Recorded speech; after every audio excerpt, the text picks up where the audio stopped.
maximum pour un premier exposé. On essaiera de rendre les choses fluides et agréables en posant l'une ou l'autre question, le cas échéant, en reformulant.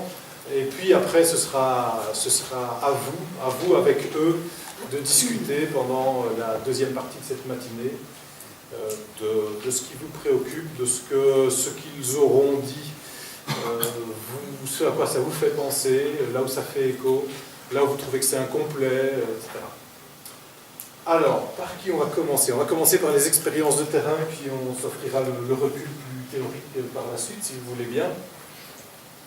Et donc, commençons peut-être par Eric. Ouais.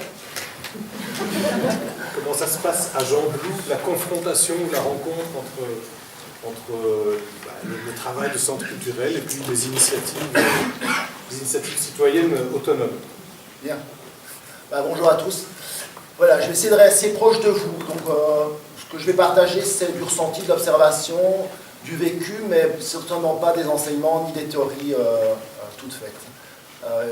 On est tous sur des réalités de terrain qui sont paramétrées et nous ne partageons pas les mêmes paramètres en fonction de nos localisations géographiques et nos histoires aussi.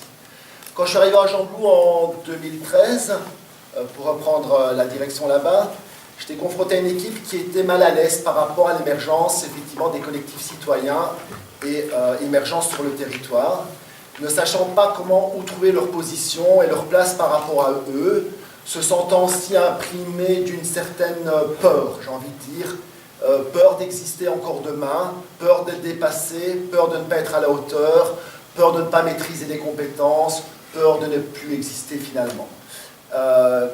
Moi, je trouvais ça très intéressant comme entrée de travail avec l'équipe, puisque la peur, on sait bien que ça limite les gens et que ça aussi, ça crée des exclusions et des croyances négatives sur le monde. Et on a cherché ensemble à savoir d'abord quelles étaient ces peurs, qu'est-ce que ces collectifs pouvaient représenter pour eux, et pourquoi ils étaient mal à l'aise par rapport à eux. Et on a eu la chance d'avoir ce nouveau décret, pour moi, personnellement, parce que moi je sais que tout le monde ne partage pas la chose, mais qui repositionnait l'animateur au cœur des métiers du socio-culturel. Et on a saisi la balle en disant, ok, en tant qu'animateur, par rapport au collectif citoyen, où est-ce que tu te situes pas? De quoi tu auras envie? Comment tu as envie d'être avec eux? Et on a ouvert la porte vers ces collectifs qui sont principalement sur Jean-Blou liés à l'environnement, la mobilité, le bien-être, le circuit court.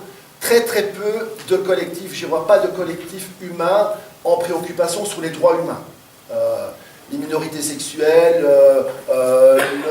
l'immigration, toutes ces choses-là, sur Jean-Blou, franchement, ce n'est pas une préoccupation très territoriale. Donc ils sont plutôt, est-ce que je vais pouvoir aller à vélo, conduire mes enfants à l'école? Est-ce qu'on va avoir un circuit de distribution de légumes qui correspond à un label bio qui nous correspond?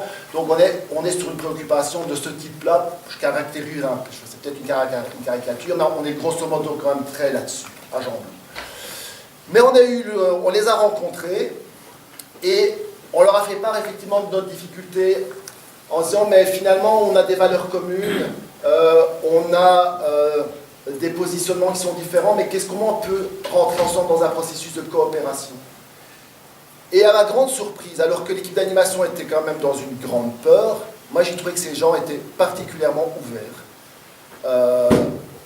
assez affirmés dans leur position, effectivement refusant des positions politiques, les craignant très fortement, ne souhaitant pas être associés à du militantisme, donc gardant toujours une certaine distance avec la chose, et surtout très très réactionnaire à toute forme de méthodologie d'évaluation.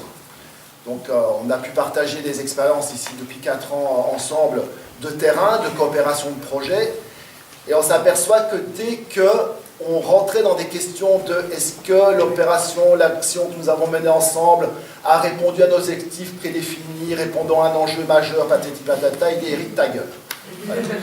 On n'est pas là pour ça, on est là parce qu'ils sont portés par une utopie, parce qu'ils sont portés par une joie de vivre, parce qu'ils sont portés par des rêves très importants, que peut-être nous, en centre culturel, par nos réalités qui sont les nôtres,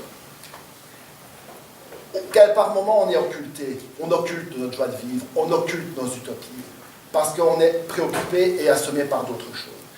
Et donc je voudrais ça une très chouette rencontre, depuis 4 ans, avec ces collectifs, de pouvoir à la fois nous régénérer simplement leur utopie, leurs convictions les plus profondes d'un monde meilleur pour tous, qui pourtant n'est pas leur affaire uniquement, parce que la question du monde meilleur pour tous, c'est tout le processus d'éducation permanente que nous défendons depuis 30 ans dans l'ensemble du secteur des centres culturels, qui était initialement les foyers culturels, les maisons du peuple, et ainsi de suite. Et c'est là où c'est intéressant pour nous, c'est que progressivement, lentement, humblement, il y a eu une vraie rencontre entre ce que eux portaient comme énergie nouvelle, comme utopie, et l'acceptation que nous avions quelque part, nous, une historicité, une connaissance des approches méthodologiques, et qu'eux-mêmes pouvaient être plus pertinents dans leur propre autonomie et leur propre projection de l'avenir, dans leur positionnement dans la société, à partir de ce que nous pouvions leur apporter comme expérience. Et l'enjeu pour moi, Jean-Paul s'est joué là pendant 4 ans jusqu'à aujourd'hui, de construire ça progressivement. Et aujourd'hui, on est clairement assis dans une coopération de projet où chaque partenaire, que ce soit Gauche, Emploi Optimiste, Agricovert, qui est une coopérative de circuits alimentaires, que ce soit Equicroc, qui est un jardin partagé, que ce soit Rosanesco, le bar d'Outre-Monde, qui se veut être un bar citoyen et collectif. Donc tous ces partenaires, finalement, nous ont identifiés comme étant un coopérateur parmi eux, avec eux.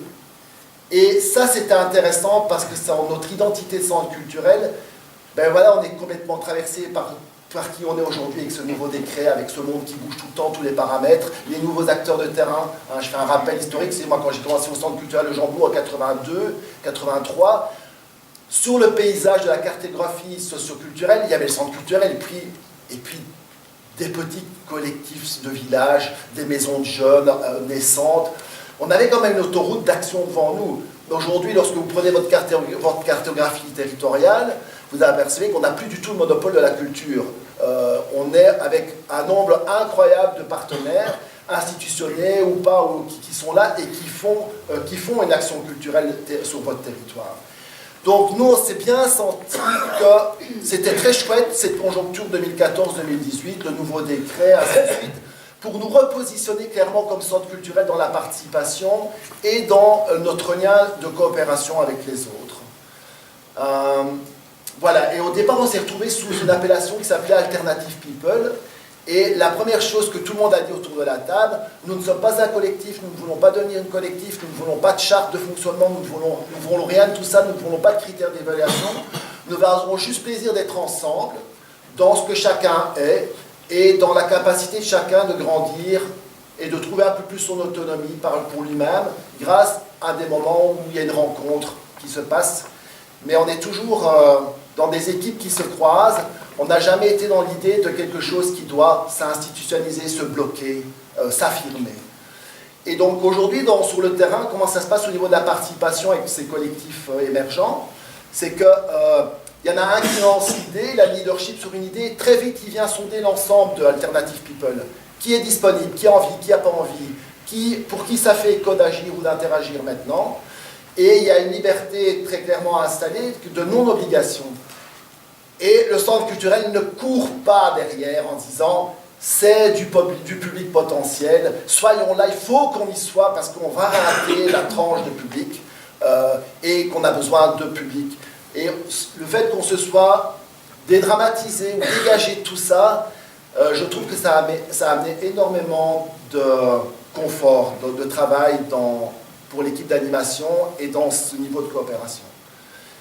Ce qu'on a pu observer aussi depuis 4 ans, c'est que ces collectifs sont quand même très jeunes, portés par des utopies très fortes, on peut dire une énergie adolescente par moments, bouillonnante, et qu'il n'y a rien à faire. Le mouvement, la vie c'est le mouvement, c'est la transformation, et on s'aperçoit qu'aujourd'hui ils sont rattrapés par des choses qu'on connaît bien. C'est parfois des crises d'ego au sein de leur collectif, des volontés de professionnalisation, la course aux subsides, aux dossiers pour pouvoir mener des projets. Et progressivement, d'une espèce d'insouciante, innocente utopie, ils se retrouvent à devoir gérer des situations de méthodologie, de gestion d'équipe, de gestion de terrain que nous connaissons très bien, et par expérience. Et là, c'était pour moi la deuxième vague de l'intérêt et de la crédibilité qui porte au centre culturel en tant que partenaire, c'est une capacité de pouvoir détricoter, pointer certaines choses, faire des analyses systémiques de ce qui se passe chez eux, d'être dans leur atelier de bonne gouvernance. On a fait un travail important chez Equicroc en termes d'atelier de bonne gouvernance, parce que tout d'un coup, ils sont rattrapés par la vie d'un mouvement associatif qui génère ces tensions, qui génère ces écarts.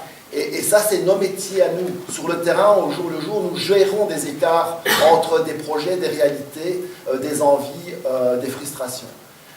Et voilà, donc moi, c'est vraiment ça que j'avais envie de partager avec vous aujourd'hui par rapport à la réalité de Jean Blou, c'est de se dire, il fallait que le personnel du centre culturel sorte de ses propres croyances limitatives sur lui-même. 2, qu'ils se disent qu'ils avaient à apprendre des autres. Et 3, qu'ensemble, on pouvait avancer tout en gardant chacun une zone d'autonomie, une zone de personnalité et une zone d'interaction. Voilà. Merci. Ça pose déjà une série de